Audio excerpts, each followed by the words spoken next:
Yeah, my name's Brian Scott. I've been an artist for, 41 years now. Really excited about doing this show with Shaw. We're going to be doing 6 shows, 6 half-hour shows, which is really exciting for me. Now, I should just tell you a little bit about what I do. This is called expressionism. Now, expressionism originated with Van Gogh. He was the first one. And what I'm doing and what Van Gogh is doing with painting their emotions and finding out a vehicle that is good, that you can express yourself. And obviously, you can see the old fish boats in the harbor are one of my key themes that really get me excited to get up in the morning and paint. Now, I'm going to be talking about the difference between oils and acrylics. Okay, acrylics are much more forgiving than the oils, so I'll be discussing that whole issue.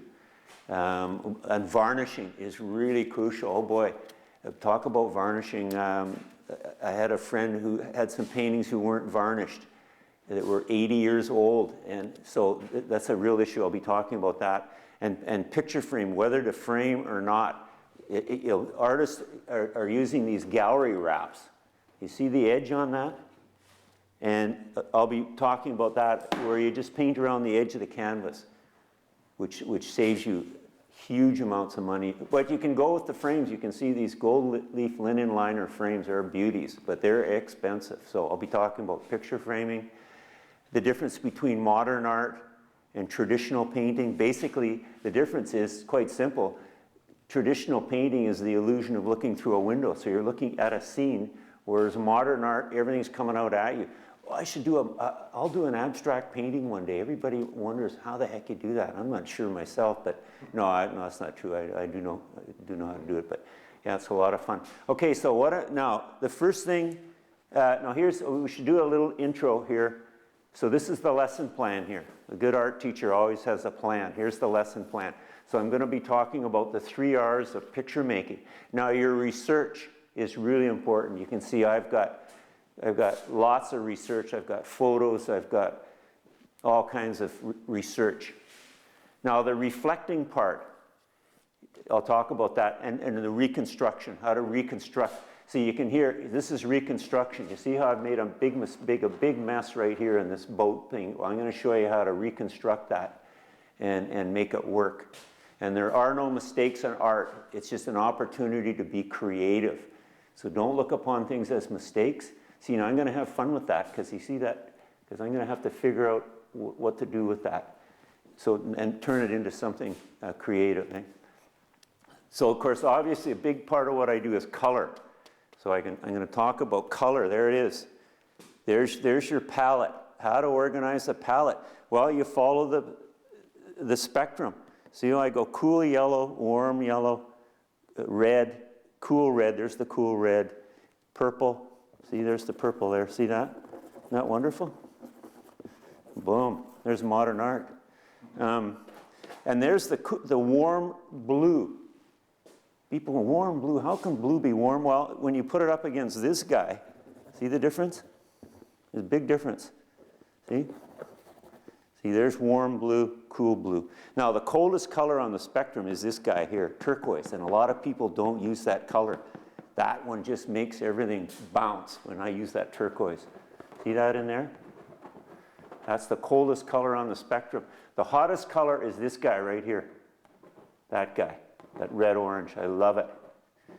Isn't that fun? So you can paint with your finger. Whatever works. Okay, then I'm going to go on to the geometry. Okay, the circle. The circle's my favorite shape. Look at that. You want a big circle, a medium circle, and then the small circle. That takes your eye in, right? So the geometry. And contrast. The whole name of the game, if people can understand that concept, you're constantly playing one thing off against the other. Light, dark, boom, boom. Cool, warm. Thick, thin, in terms of line. Large shapes. You want big shapes versus small shapes. And then I'll also talk about perspective. See the vanishing point on that? See how the lines are converging? See, the lines are taking your eye into the picture. Everything's moving in.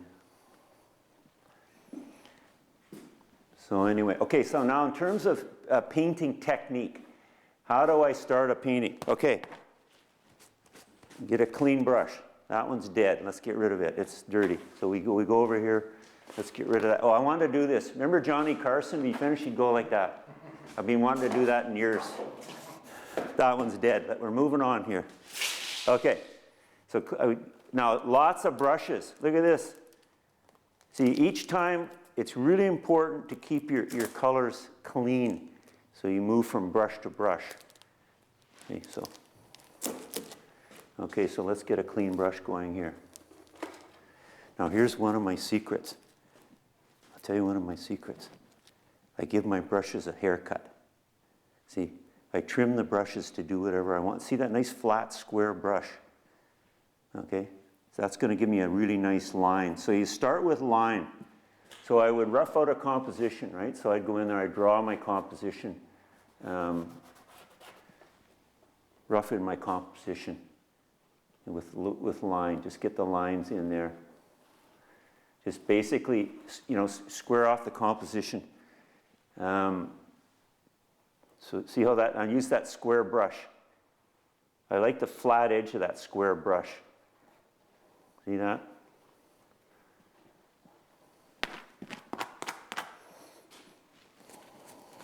See, I don't need rags, I just do this, you see? So I get the composition in there. See, so I've got my composition. Now the next step after that is called blocking in. So I get the lines in there, get all my lines in there. So then I start blocking in. So of course I've got it, now that brush is dirty, so it goes into the water there. So I switch to another brush. So for blocking in, I'm going to use a different shape of brush. That's crucial in terms of your tools. Each brush does something different. So I'm going to, let's go up in the sky here and work on the, let's work on the sky. I love playing around with the stars up in here. So, and again, see, so you think in terms of design again, right? So we want big shapes. So we'll have there's Venus. Venus is a very prominent star. So it's not as big as the moon, but it's bigger. See, so you see how I'm going this, and then gradually the stars are going to get smaller. Always thinking about why you're doing something. See, so large, let's put another planet over here, and the stars disappearing off into space. Now, remember, we don't want to pay for a picture frame on this picture, so we're going to go around the edge. So you want to make sure you continue on around the edge of the picture, because it's going to be a gallery wrap. Now, that's interesting. What that does is when you go around the edge, what it does, it pushes the picture forward. See, people, they're fascinated by that. A lot of artists don't do that. I don't understand. They're lazy. They paint the edge black. I do it. I get lazy too. I paint the edge black. But if you take the time to paint around the edge, the picture goes around the, let me just do that again here. Just make it go around the edge. You'll get the red. See, so we'll make it go around the edge. See that? Isn't that fun? Make the fish floats go around the edge. See, that's going to save us about, a frame on that would be about $300. I just saved myself $300 by going around the edge of the picture. I'm a Scot, what can I say? There we go. So it's the same thing, you go around the edge on this side too. So I just continue on around the edge. So that's good. That'll save you a lot of money. Now, here's something interesting. I'm going to switch from the warm blue to the cool blue. I'll just show you the difference here.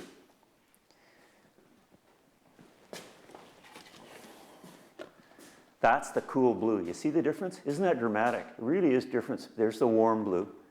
Now, my teacher at UBC, Gordon Smith, if he thought you had talent, I tell everybody Gordon's secret. The secret is the underpainting. That's the underpainting, okay? Now, so I underpaint with one color. What that does is it unifies the picture.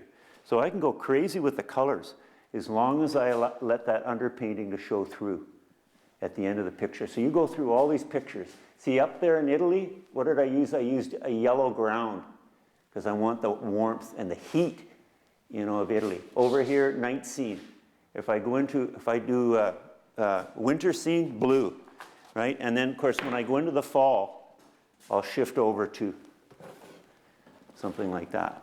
So if you ever go to the Vancouver Art Gallery and you go look at the group of 7 and look up close and boom, boom, you'll see that underpainting showing through. You can see why the group of 7 would love that as underpainting. They're doing Algoma, the fall colors in Algoma. So, and again, gallery wrap, see? Paint around the edge, no frame. Perfect. And then it's fun to change shapes. I'll change shapes and I do circles. So you can see the circle and on the totem pole over here. You can see that circle. So underpainting. So again, but the key is don't paint out the underpainting. And you can see now in design, similarity is unity. So it's the similarity of that underpainting. I know I don't have to worry about it because it's going to hold the picture together in the end by the underpainting. Now, this is different. You can see the difference. See, that's got the cool blue underpainting. This has the warm blue. So it's a little different. So now where are we going to go from here? Well, let's play with the light. A big thing of what I do is there was an Austrian artist, Gordon Smith, my teacher at UBC again. He said, you got to check this Oskar Kokoschka guy. And what Kokoschka would do is he'd shower his forms with light. So what you do is you figure out where the light source is. So there's the light source, okay? Now watch. Now I got to get my square brush going here. So the light is going to bounce off, see? Boom, see that? See, the light's going to come down off that boat. It's going to go around. It's really fun to play with the light bouncing off things. Now, I'm getting dirty on that brush, so we get rid of that one, get another one. Where do I get my brushes? Don't tell anybody. I get them from the dollar store. You didn't hear that, right?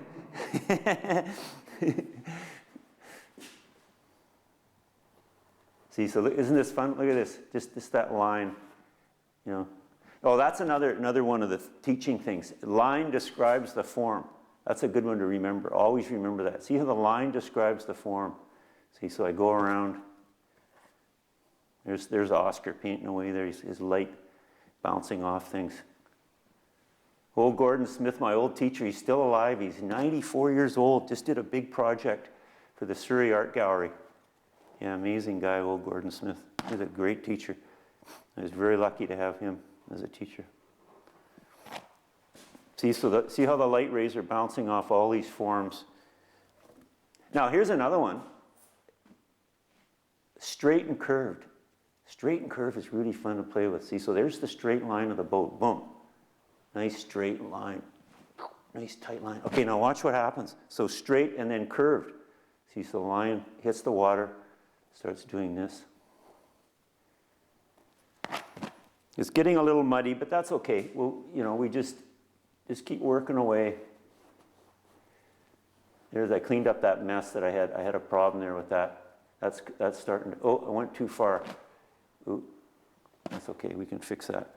But that's again, I was saying the beauty of the acrylics. See, if that was oil, man, I'd be in trouble. Because see, oils stay wet, and whereas the acrylics dry, you can work over top of the acrylics. That's the beauty of, especially when you're first starting out to paint. Stick with the acrylics. It's just so much more forgiving.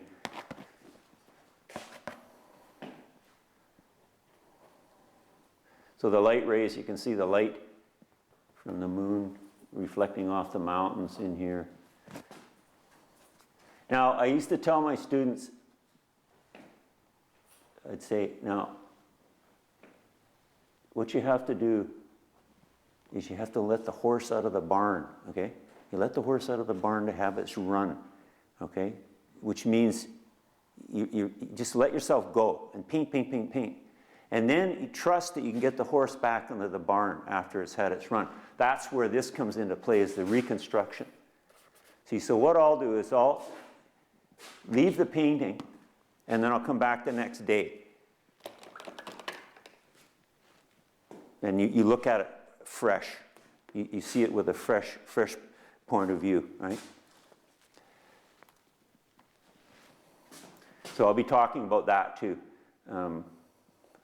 See, there's the line again. See how that The line is describing the form. So I'm bringing that line all the way through. That's the water line. The water line is really crucial when you're doing boats, obviously.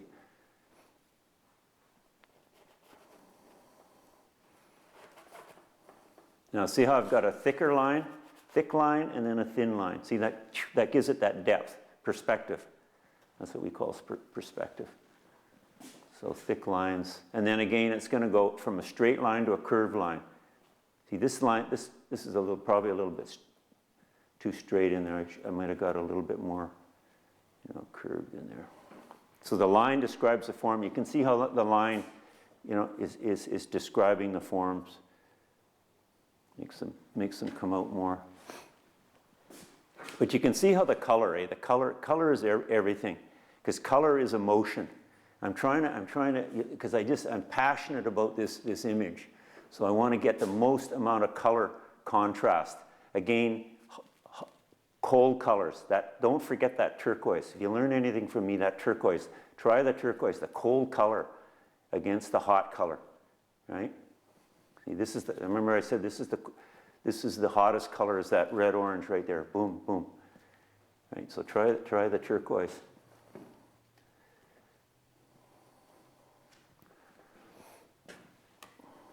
So just continuing on with line describing the form, and you can see how it's bringing out all these reflections in the water. Now, if we follow our spectrum on here, now the next color to the yellow is that green. So let's jump over. Let's go down. See, this is what you do. You work, follow the spectrum. So I'm going to go from here over to here, right? I could go that way, but I'm going to go this way. See, so I'm going to... Now, so that same on here, this color will work nicely with that yellow. See, so if I go in there with the yellow-green, it'll work again. See how it's working with that, with the cool yellow.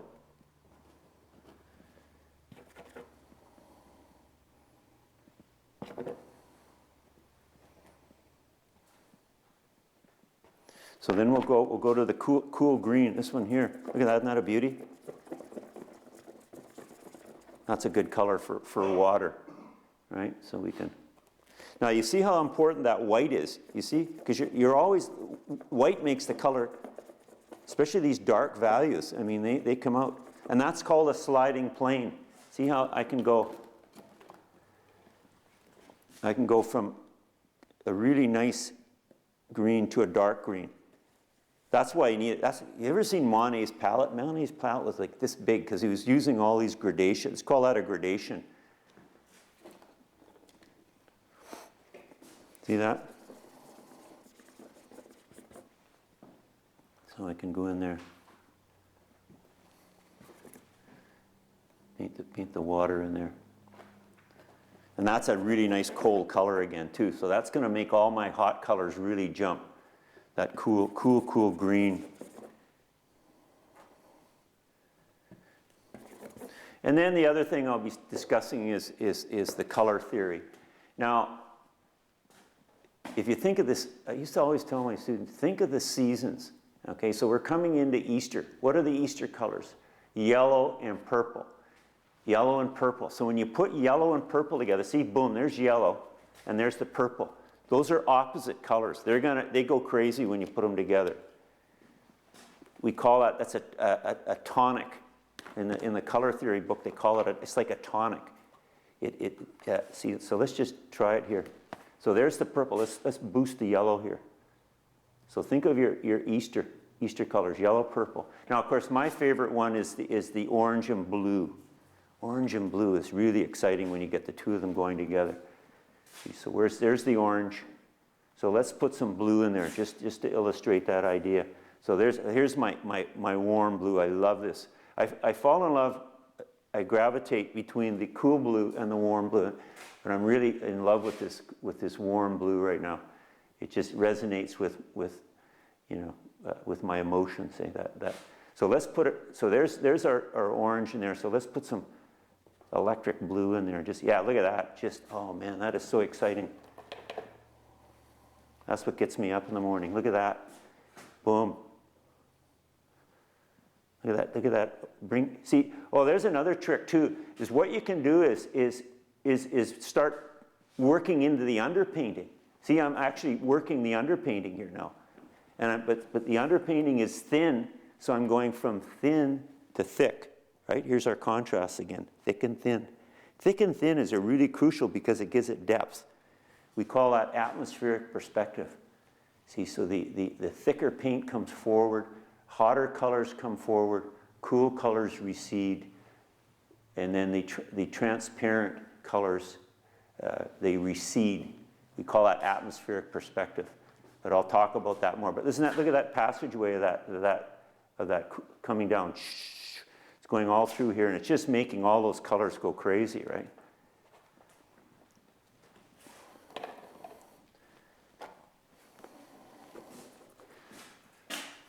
Yeah.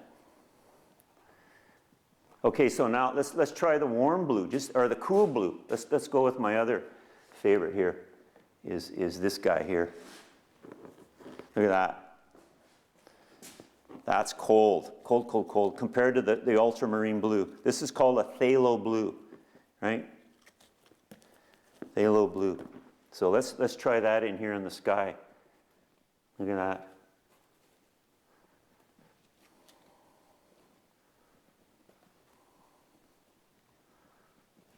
That's going to be the reflection of the night sky. See, so I'll have and remember, we're going around the edge so we can save that $300 on the picture frame, right? So don't forget to go around the edge of your pictures, right? See that? How hard was that? Right? Okay, now we're going to throw some stars in there in the night sky. This is going to be a reflection of the night sky. So we're going to have some but doesn't that work nicely? So warm and cool again within that blue range. And then there's our turquoise. Yeah. That one's, so we get rid of that. Okay, now it's a good thing to stand back from your pictures. Stand back, and then see, when you stand back, it tells you where to go. What am I going to do next? I'm getting excited about that turquoise. Let's play with the turquoise. Here it is over here. Now I need some white, right?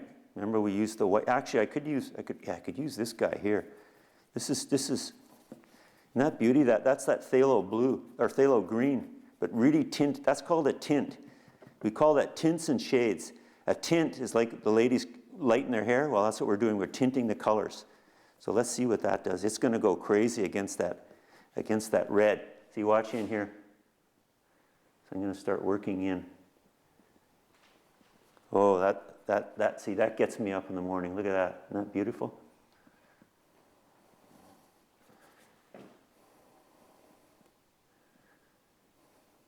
But probably one of the most crucial things for if you're going to be serious about painting is you got to have your own studio. I used to tell my students, I said, you got to fight for your space. Because if you don't use your space, somebody's going to take it away from you, right? So you got to have your own studio, and you got to have it all laid out. See, this is all done the day before. See, I come down here in the evening, I lay this all out, because when I come down in the morning with my cup of coffee, and I'm fresh, and there's nothing clouding my mind, and then I look at my painting, and I died and gone to heaven. I swear to God, it's so much fun. So that's it. I was talking with the guys from Shaw. We talk about logistics. Logistics means being organized. You got to have your research. You got to have lots of brushes, and get your palette laid out the night before. You know what that is? That's a piece of coroplast. I used to tell my students, if you're a starving artist, go steal a real estate sign, and you can cut that up into a palette. Don't tell my real estate buddies I told them that, right? But it's just coroplast, right? See? And then I just did a little, trimmed it around, size I want. And then what you can do if you're acrylic, see what I do is you keep a spray bomb around, and it's like on a computer, you hit the save button. Well, in this business, you spray your canvas, you see? See, that's the beauty of the acrylics. See, you can just do that. Spray it down, hose the whole works down. Don't hose the cameraman over there. Just keep going around. And see? And then what I do is I throw a piece of plastic over that. and that'll keep it wet overnight. See, so then I come in the next day, I take the plastic off, and there it is, and away I go. Yeah. So logistics, you know, always be organized. I'm always thinking ahead. What colors do I need? You know, it's like I was saying to the Shaw guys. I mean, if you get out in the field and you don't have a piece of equipment, your whole day's shot. And that really is frustrating. So this logistics end of it is really important. Okay, so let's go back to Kokoschka and play with the light, the shower of light coming down. So here's the moon, and so the light's coming down off the moon. It's catching the trees here. You know, remember, we're letting the horse go out of the barn, so we're kind of just going crazy, and we're going to trust that we can figure out how to solve. So the light's showering down on the forms.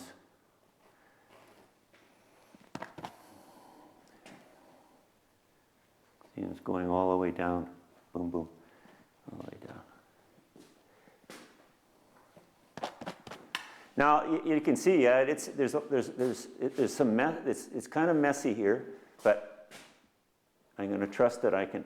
I'm going to have fun with this, figuring how to resolve, you know, what I've done here, but I'm excited about this painting. Now, one way is negative space. You can. Let me just get rid of that brush. One way to simplify things down is see, there's a negative space there. Isn't that a beautiful shape? And that's one way of solving your problems if it's too busy. People say, they're always saying to me, oh, your paintings are too busy. Well, that's one solution, is to work the negative spaces in there and take out. And again, of course, we talked about big shapes.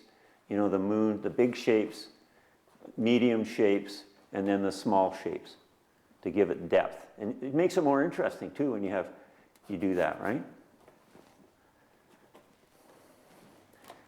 So if you come out to Black Creek, I'll keep this painting around.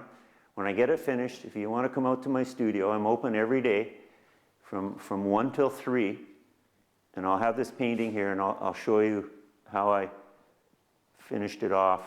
Oh, actually, I'll probably have it on the next. We'll have it on the next TV show. I'll have the finished painting, and I'll talk a little about how I resolved this. You know, it looks a little bit chaotic right now, and I'll talk about how I finished it off, made it work. We done? I think we're all finished. And thanks. And I really had fun, and I hope you learned something. Thank you very much.